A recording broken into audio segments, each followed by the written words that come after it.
I'll call the work session to order for Wednesday, July 2nd, 2014. We are going to take agenda item 1 and 5 together. Mr. McCullough, if that's all right with you? That's fine with me. Okay. Both in the same category somewhat. Excellent. So we'll start with the consideration of a recommendation for fleet acquisition for the purchase of a refuse packer and a front-end loader. Good evening, President, Mayor, and council members. We prepare annually a vehicle replacement schedule. This vehicle replacement schedule is going to make sure that we are able to keep up with vehicles as they are getting older in age, and so we replace them on a economical schedule that doesn't hit all at one time.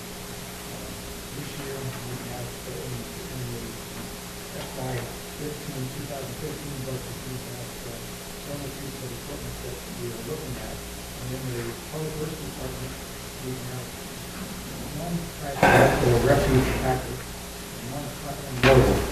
The recommendation that you have in front of you speaks to these two issues. They will increase the fleet by one if this is approved. The reason that this will increase the fleet by one is because one of the vehicles, the front-end loader, still has some useful life left in it, although it becomes older in age and the maintenance is increasing. You still can use it, and we would like With the front-end loader, excuse me, still has some useful life in it, and we want to retain it as a backup. Our front-end loader gets an awful lot of work throughout the year, and the second one is good for a backup. And then at some point in the future, we're hoping that we might find a second location to have a salt storage unit for winter so that we can pick up salt in another part of the city without having to cut down some of our transportation. So the reason it increases by one is because we don't plan to get rid of, or we're not recommending that we get rid of the front-end loader. The trash truck or refuge packer, as it's referred to, we will either trade it in and get some trade-in value or sell it or scrap it. So we will get rid of one of the oldest and the trash truck that's in the worst condition. Prior to assembling this bid package, we always check with other government agencies to find out if there's any current contracts for models that equal or exceed our needs. And Grand Truck Equipment Company out of Baltimore, Maryland has a Prince George's County contract for refuge truck, and the contract number is listed in your recommendation for a purchase of a Freightliner truck with a refuge packer body. Jesco out of Baltimore, Maryland has a Montgomery County contract for the purchase of the John Deere front-end loader. So we would ride these two government contracts to be able to pick these up at a significant savings to the city. Funding for these vehicles is provided in the fiscal year 2015 CIP under FL7-001 Fleet Replacement Program. The cost of the refuge truck is listed on the contract as $154,595, and the front-end loader is listed in the contract as $136,102.05. So our recommendation is that the Mayor and City Council award purchase of these vehicles for a total cost of $290,697.05. Again, this is writing two government contracts that allows us to get the maximum best value on these and satisfies the three bid contract, because when they go out for a government contract, they have to have at least three bids. So that's been done with these government services. There is a lead time on these pieces of heavy equipment, like on the refuge packer, and the lead time is about 5 months. So by ordering these now, it'll be winter time before these come in. And by ordering now, the front-end loader should be here by the time we have that dreaded S word show up at the end of the year. Is that sand? Sand and that other one. Okay. So that's our recommendation on this particular agenda item. Okay, thank you, Mr. McCullough. Council, any comments or questions? I'll start with Councilwoman Nicholas. Councilman Laz? I'm fine with this, Mr. President. Councilwoman McCrary? I'm fine with this. And Councilman Ricks? The refuge truck that we're talking about, is the tonnage on that particular truck pretty much the same as what we currently have, or is that something that maybe has It's- increased? Very similar to what we have. They don't change much from year to year. It's, if there's any changes, it's usually improvements in the drive system or some of the hydraulics, but the packer on the back is provided by a different vendor, and they have, one of the reasons there's a long lead time is because they have to marry up the chassis and the truck with the compactor body that gets installed on it. And basically, the packer part stays the same from year to year, unless about- there's some improvements in hydraulics. How about the front end loader? Is that the same story on that? Yes, sir. What's the tonnage on that, do you know? I don't know. It's very similar to the one that we have, but I don't know what the tonnage is. That's okay, no problem. I just thought maybe you knew. Like to be educated, that's all. I can provide that information to you separately. I'm sure I can stop by and talk to you about it. Rob Faree has all that in his head, but he's been driving these kinds of equipment and stuff for years and knows it pretty well inside and out. Unfortunately, I don't have all that committed to memory. That's why I have my deputy. Thank you, Mr. McCullough. Council, we're ready to move with this. Yeah, he told me one time that he wanted me to drive it because Jan Robinson drove it, and I never did, but I figure I'd just let her have that honor. Yeah, I remember that. Now, the second one is a consideration of a recommendation for fleet acquisition for the purchase of police vehicles. Yes, sir. There's one difference between the two fleet acquisitions here, is that the first one, the refuge truck and the front-end loader, those are provided out of the GOB. And the funding for these police cars, since we are authorized to use some of the camera funds for public safety type projects, the funding for the purchase of these vehicles, which since these are police vehicles, is provided for in the FYCIP replacement program using speed camera proceeds. Basically what we are recommending, and again, we do this we try to do a fair number of vehicles each year so that we never get behind the power curve on how many vehicles we have to replace at one time. This department we're recommending the purchase of 3 marked police vehicles, 3 unmarked police vehicles, and 1 marked SUV. And the purchase of these vehicles will not increase the fleet. These are replacement vehicles. We either do trade-ins or sell them for salvage or whatever, but we will use them as replacement rather than as increasing the fleet.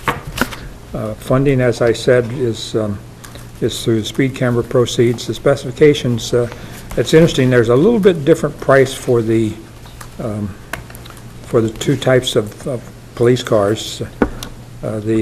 Prior to assembling this bid, we did check with agencies to see where we could find a government contract that equaled or exceeded our needs, and Hertrick Fleet Services was awarded the state of Maryland contract for the purchase of the 6 Chevrolet Impalas and the purchase of 1 Ford Explorer. Now, the cost of these 3 marked Chevrolet Impalas is $21,320 each. The 3 unmarked Chevrolet Impalas are $21,120 each, and the 1 Ford Explorer is $29,337. The only difference between the marked and the unmarked is that the marked ones have a couple of pieces of equipment on them that are not on the unmarked Impalas. The actual markings or the paint striping, the lights and all the accessories, for the most part, those are all installed by Public Works Department, and the accessories are a separate item that comes in a separate budget thing. So that's that's not included in this particular recommendation. It's for the vehicles themselves, and the only difference between the 2 marked and unmarked is just like maybe a spotlight or something that's comes standard from the factory. So the recommendation is that the mayor and city council award the purchase of these vehicles for a total cost of $156,657. And that purchase price is $18,843 less than what we would typically have to pay if we just went to a dealership and bought them. Very good.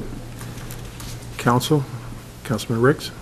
Yes, I appreciate it. I'd like to know if the unmarked cars are going to replace some of the senior staff, command staff, if you will, their vehicles.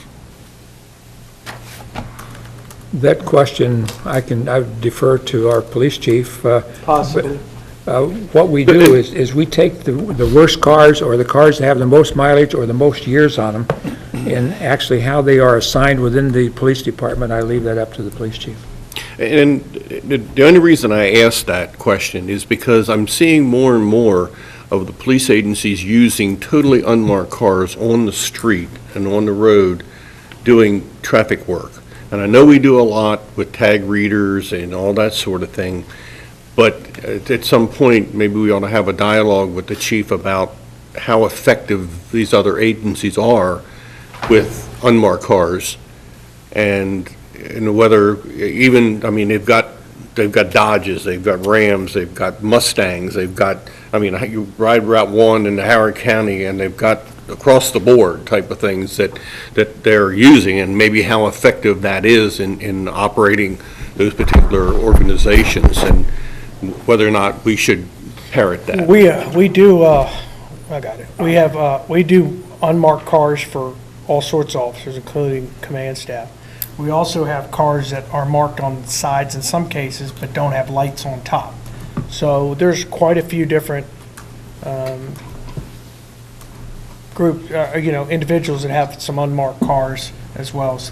And I'm aware of those, Craig, but on the other hand, too, these that I'm seeing they're really, the lights are so hidden on the vehicle that until they're activated, you do not see it, you cannot detect it. Well, if we want real unmarked, if you want unmarked cars, the worst thing you could do is go buy an Impala or a police vehicle and not put lights in, because it ain't unmarked, quite frankly. Most people know, we get unmarked cars, and then we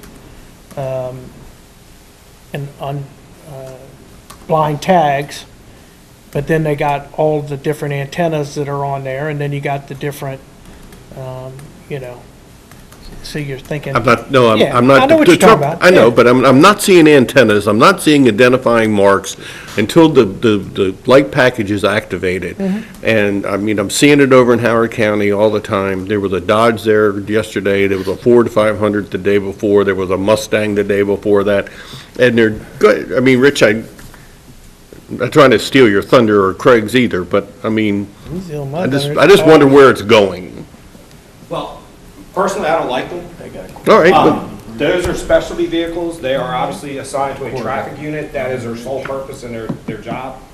When you start mixing patrol work with these type of vehicles, it's a recipe for disaster. People are not going to yield right away. You're going to be responding to an emergency. It is good for traffic enforcement on 29. It's good for traffic enforcement on Snowden River Parkway. It is not good for responding for emergency calls within the city of Laurel. I just wanted to know what your feelings were on it, that's all. Thank you, I appreciate the time. we do have unmarked. Well, I realize that, but like I said, I don't know, and this is the time to ask. Yep. Thank you. At any given time, we could, if there's a change, you can always add markings to cars and put additional lights and stuff. So it's a flexibility issue, and it's based on the command decisions there. Okay. Councilwoman McCrary? I wondered about K-9 SUVs versus K-9 cars. Are we switching? Well, one of the things that we've found with the cars that are used for K-9s is that even though we make some modifications to let the air conditioning run longer, there's some specific requirements to take into consideration for the K-9 that's riding in there most of the time, and sometimes you have to be out of the car, and the SUVs just work a lot better for them than the standard police vehicle. Thank you. Councilwoman Nicholas? Councilman Les? I'm fine with this, Mr. President. Thank And let you. me just add, too, I think that knowing what Paul just said, is that those vehicles are heavier and stronger, and the engines and the alternators and all those sort of things are better and will last us longer and do us better in the long run. So I'm very happy about that, too. Thank you, Councilman Ricks. Agenda item 2 is a draft policy for the Youth Services Commission. Mayor Mo?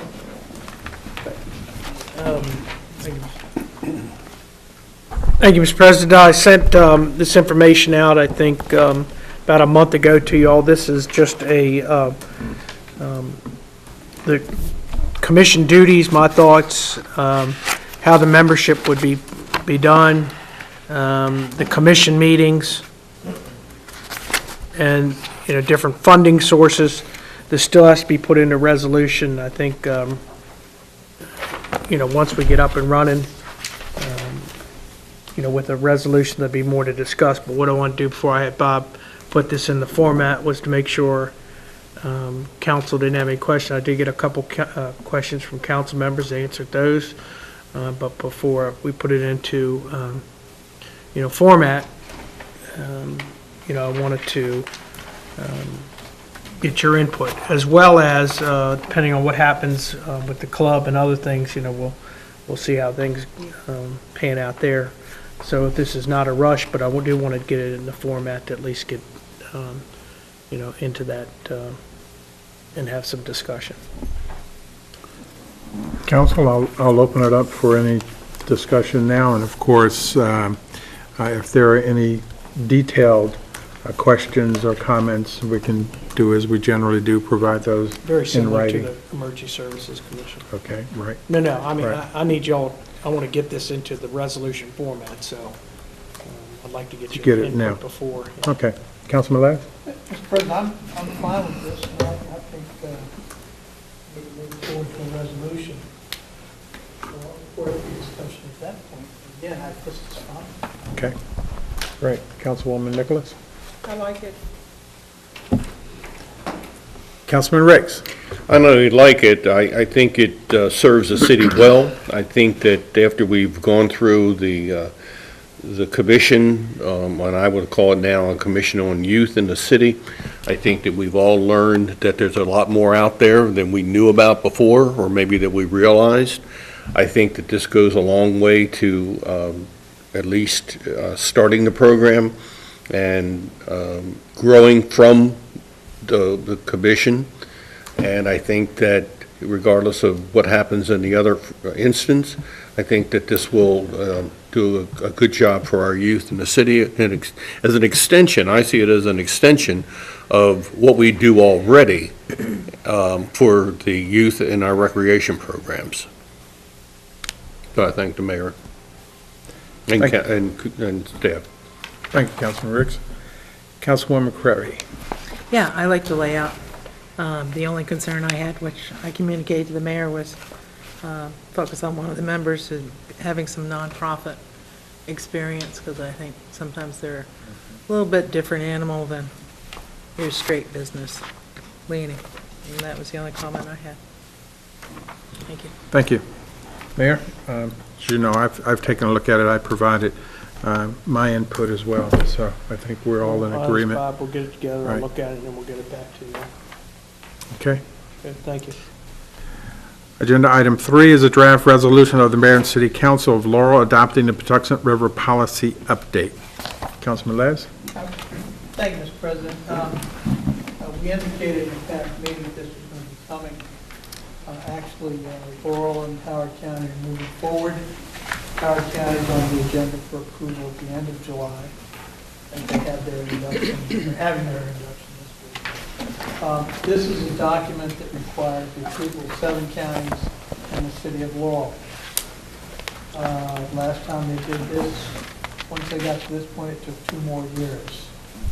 What we plan to do is try and get all the counties to... The mic on, Thank you, Mayor. Get all the counties to approve it in the next few months and have it on the agenda for the legislature in the 2015 session for approval. We have in fact presented to all the counties. I've been to a couple of them myself, and Patuxent River Commission staff have been to other counties. Mary Kay Segate, the councilwoman from Howard County, presented to her council. This is a requirement. If you may have noticed recently, they signed an agreement, was pushed through by the Chesapeake Bay Foundation. Everybody's going to do all these wonderful things to rescue the bay by, I guess, another 20 years. Well, this is part of that, because it's the rivers that are flowing to the bay that is the source of much of the problems. It's not just the Patuxent River, it's the Comico and all the different rivers along the bay, including the Susquehanna. So it's a good effort by the Patuxent River Commission. Work closely with the Department of Planning, and now we're working with them, MDE, because we don't fall under the Department of Environment, we actually fall under planning.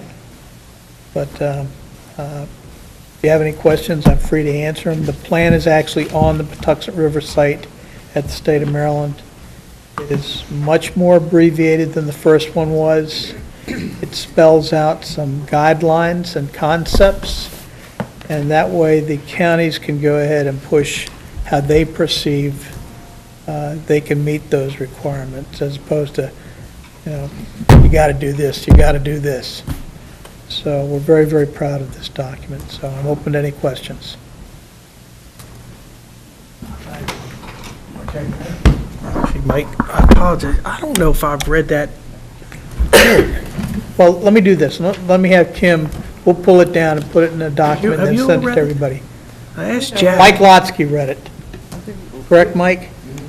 We got it Yes. a few months back. Is this the one Yes. that he gave us? Yeah, I just need to- Excitement, advocacy, I mean, it's Just make a, sure, we're going to make sure everybody gets it again, okay? good, thank you. But my question, if I may, is, Start with you. does this plug into what, The mayor said he was done. Just then he can go home, I guess. Does this plug in to what the governor, when we read in the Washington Post the other day, what the governor and Virginia Yeah. and the district and all those other people are now, even Pennsylvania, I think, have now plugged into it. They've all agreed. They're going to fix the problem, fix the bay. So this is our piece of it. This is, the Patuxent River has a responsibility to come up with the plan to improve the water quality in the river. Okay, and a lot of things are happening there. I mean, actually, the removing of the silt out of the upper basin will be part of that. We're going to count that as, something in the plus side. Stream bank restoration is a big issue right now, and I think we're going to find out that maybe on the other side of Van Dusen Road, things aren't working like the engineers thought it was going to work. But the other part of it is, the mayor announced the other night, the town center is keeping all their water on site when it falls. And then it dribbles out into the watershed, and that's what you want, because it gets filtered and not happening. And there'll be a lot more of those types of things happening along the length of the Patuxent River as it passes through the 7 counties. And to be quite honest with you, I'm going to say it, WSSC is part of that.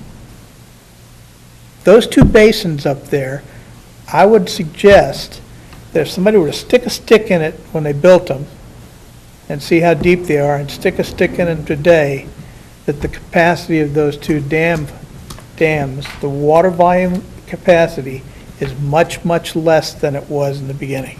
Only makes sense. And that's causing some problems when you get these heavy rainfalls. Now, I'm sure they're going to tell me that isn't the case, but there's other dams in the state of Maryland where that's happened. Conowingo's a good example. It's silted up. They should have a dredging operation going on in those 2 dam structures on the other side constantly to pull the silt out until they get the stream banks straightened away. Or they get some of that silt out of there so they can, in fact, maintain more of that, what do they call it, drinking water or potable water or something.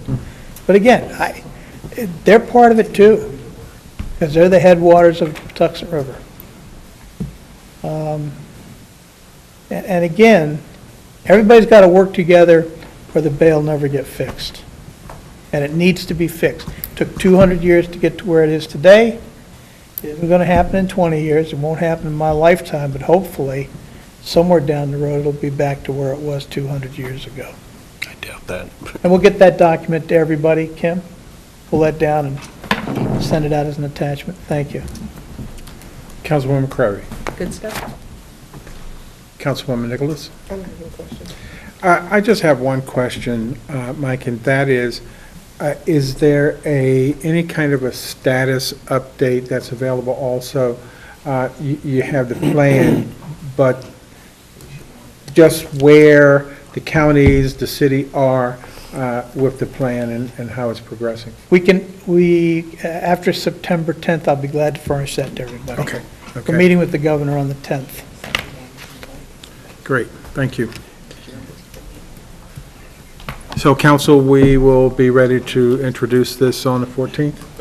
Great. Agenda item 4 is a draft text amendment to amend Chapter 20, Land Development Subdivision, Article 1, Zoning, Division 1 in general of the Laurel City Code, providing an effective date. Mr. Brock? Yes, Mr. President. This is a text amendment to the definitions under the zoning ordinance in general. When the Land Development Code was approved in March of 2011, the definition of senior citizen was changed from 62 to 55. The proposal before you is to return from the 55 back to the age of 62 as a definition of a senior citizen. Let me also add, if you remember, we changed this because we thought at the time that the Fair Housing Standard Act had been changed in the statute. We've been dealing with issues over this for the last year. What this will do is anybody that may be renting or anybody that may have bought something or owned something that doesn't fit into that category, they'd pretty much be grandfathered in. It would be effective from the date that it would go back to that age, to 62, which I think is better. Okay, anything else? Which, again, still follows the Fair Housing Act. Right. Yeah. Questions or comments? I feel younger already.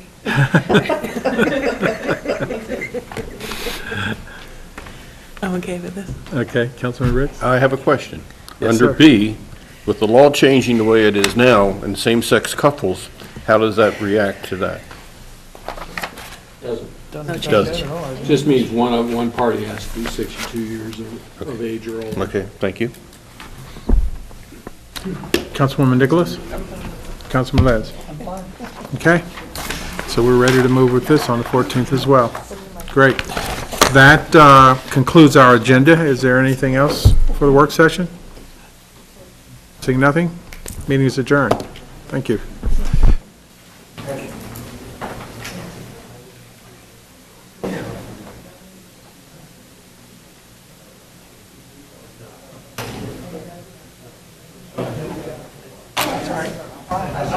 I figured you were going to get there.